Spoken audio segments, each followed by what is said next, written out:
রাজধানীর উত্তরায় ভয়াবহ বিমান দুর্ঘটনার একদিন আগে ফেসবুক পেজে দেয়া রহস্যময় সতর্কবার্তার একটি পোস্ট ভাইরাল হয়েছে।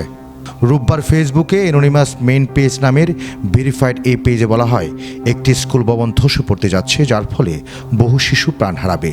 আমরা এক ভয়াবহ বিপর্যয় এগিয়ে আসতে দেখছি। পোস্টে আরও বলা হয়, এই বিপর্যয়ের মূল কারণ হবে ভবনের অবহেলাজনিত রক্ষণাবেক্ষণের অভাব।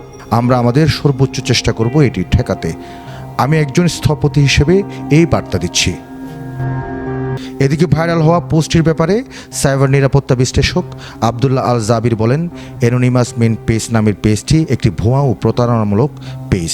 তাদের পোস্টে কাউকে আতঙ্কিত না হওয়ার অনুরোধ করেছেন তিনি। দাবি করেন, তারা মানুষকে সহজে বোকা বানায়। জাবির বলেন, তাদের মূল এজেন্ডা হচ্ছে গুজব ছড়িয়ে আতঙ্ক সৃষ্টি করা। এগুলো করে তারা পেজে কিছু ফলোয়ার বাড়িয়ে নেয়, এর বাইরে কিছু না। তিনি বলেন, তাদের আইপিগুলো শনাক্ত করতে সক্ষম হয়েছে। দেখেছেন, এদের পুরো চক্র আফ্রিকা থেকে এসব ভুয়া পেজ অপারেট করে।